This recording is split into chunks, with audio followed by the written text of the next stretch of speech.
दोस्तों, तो आपका स्वागत है एक और नए वीडियो के साथ टेक्निकल स्टडी पॉइंट पे, जिस पे आपका एक नोटिफिकेशन आया हुआ है एचएएल का, जो हिंदुस्तान एरोनॉटिक्स लिमिटेड का है। इसमें आपका टेन्योर बेसिस, मतलब ये तरह से समझो ये इसमें कॉन्ट्रैक्ट है, 4 साल का कॉन्ट्रैक्ट है।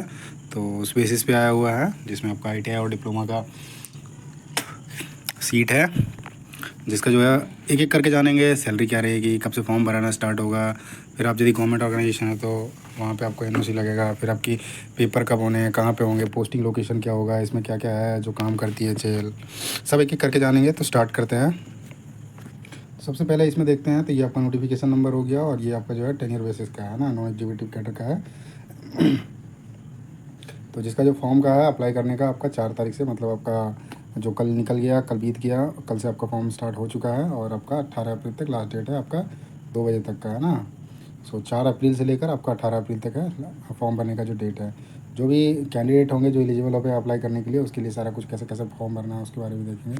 तो एचएएल क्या है, आपका एक महारत्न कंपनी है, जो कि एचएएल का मतलब होता है हिंदुस्तान एरोनॉटिक्स लिमिटेड, जो आपका महारत्न सेंट्रल पब्लिक सेक्टर की कंपनी है, जो भारत सरकार के द्वारा भारत सरकार और जो ऑटोनोमस बॉडी है इसकी, भारत सरकार की जो है ये ऑटोनोमस बॉडी है, तो पब्लिक सेक्टर की है, अंडरटेकिंग कंपनी है, और मिनिस्ट्री ऑफ डिफेंस के अंदर गवर्नमेंट ऑफ इंडिया जो है इसका एरोनॉटिकल जो इंडस्ट्री है, ये साउथ ईस्ट एशिया में काफ़ी बड़ा है। और ये जो काम करती है, इसका काम जो मेन है आपका डिज़ाइन का, प्रोडक्शन का, रिपेयर का, ओवरऑल अपग्रेड हो गया, जो एयरक्राफ्ट होते हैं, हेलीकॉप्टर होते हैं, एरो इंजन्स होते हैं, मतलब एरोप्लेन में जो इंजन इस्तेमाल करे जाते हैं, जैसे एयरक्राफ्ट हो गया ना उसके इंजन, उसके बाद उसके एसेसरीज़ हो गए, एवनिक्स हो गया सिस्टम। तो इस तरह के टोटल जो है 20 प्रोडक्शन डिवीज़न है, और 10 जो है आर एन डी सेंटर है। इस तरह से इसके जो है 20 आर एन डी सेंटर है, 20 जो है आपके जो आपका प्रोडक्शन डिवीज़न है, जहाँ पे ये चीज़ें बनाई जाती है, हेलीकॉप्टर हो गया, एयरक्राफ्ट हो गया, और 10 जो है आर एन डी है। आर एन डी होता है रिसर्च एंड डेवलपमेंट सेंटर। तो ये सारी चीज़ें हैं जहाँ पे आपका डिज़ाइन हो गया, डेवलपमेंट हो गया, मैन्युफैक्चरर हो गया, ये सारी चीज़ें करी जाती है ना।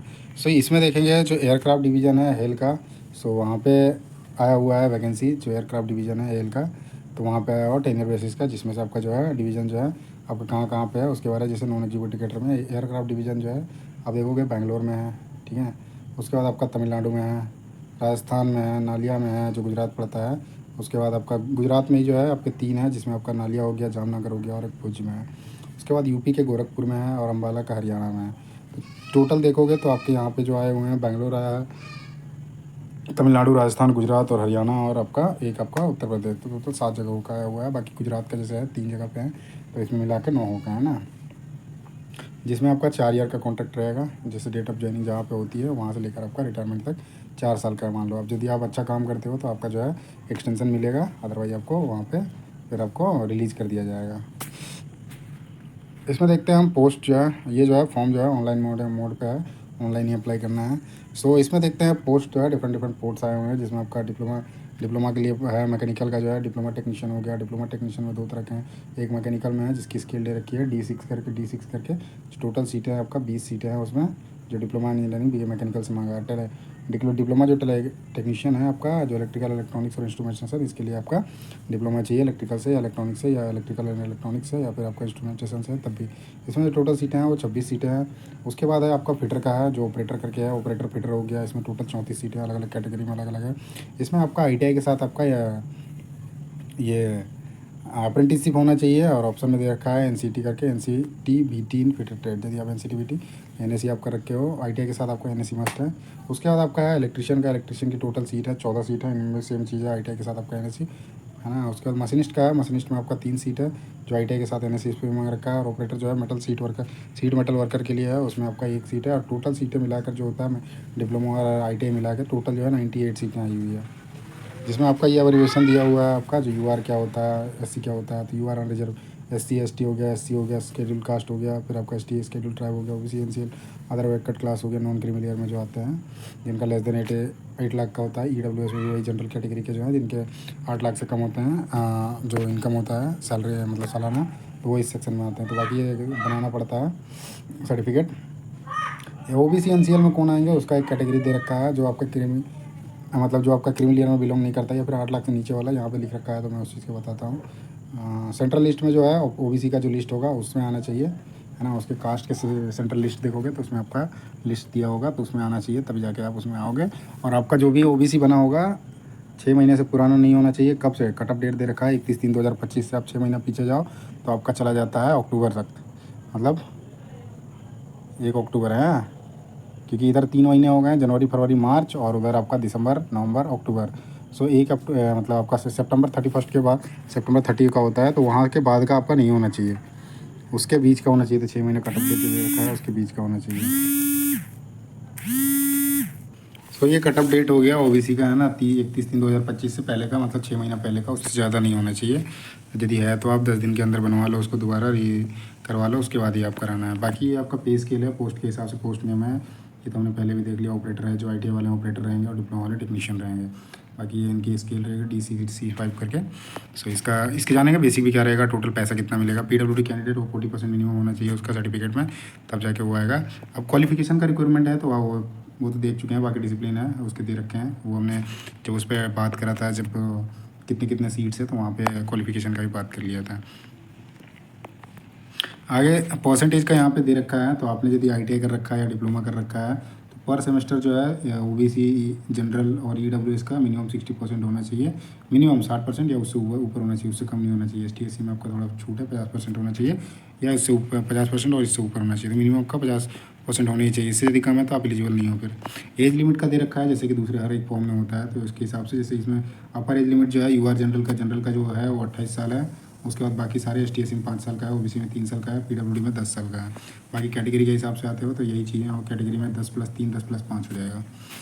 आगे चलते हैं, तो आगे आपका जो है EWS का भी जैसे दे रखा है, रिस्पेक्टिव कैटेगरी EWS कैटेगरी के जो है, जो एसेट सर्टिफिकेट होगा उनका फाइनेंशियल ईयर 2024-25 का होना चाहिए, मतलब आपका 6 महीने बाद का होना चाहिए। जो ये भी चीज़ का ध्यान रखना है, लेकिन 24-25 का ही होना चाहिए। तो फाइनेंशियल ईयर लगता है अप्रैल के बाद लगता है, अप्रैल का बाद है तो चलेगा, लेकिन वो कट ऑफ डेट दे रखा है OBC के लिए दिया हुआ है 6 महीने का ये।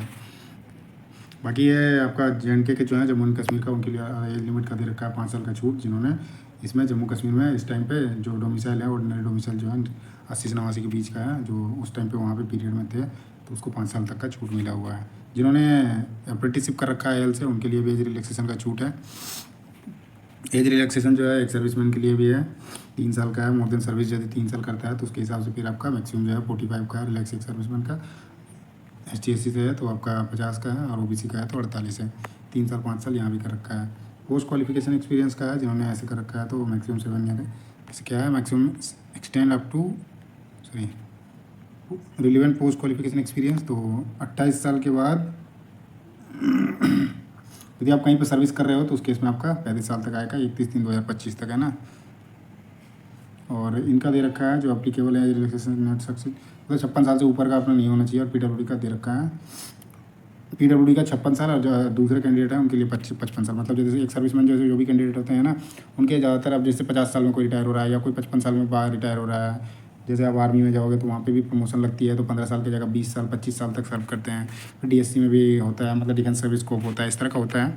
अब 10 ईयर जो एग्रीमेंट का एंगेजमेंट है 10 ईयर का, मतलब आपका जो कॉन्ट्रैक्ट रहेगा वो आपका 4 साल का है, 4 ईयर का है, इसका हमने पहले भी देख लिया था। और वो रेगुलर बेसिस पे रहेगा, जो 4 साल का, जो परमानेंट वहाँ के जो एम्प्लॉय हैं, वो चीज़ें फैसिलिटी सारी आपको भी मिलेंगी, है ना। आप यदि उस चीज़ में बेहतर करते हो तो उस केस में आपका क्या है, एक्सटेंड किया जा सकता है। रूल जो है आपका, मतलब 4 साल से आपका ज़्यादा भी कर सकता है। बाकी जो भी चीज़ें मिलती है उनको सारी चीज़ें मिलेंगी, बेसिक DA मिलेगा, और जो भी अलाउंसेस मिलते हैं सारे कुछ मिलेंगे।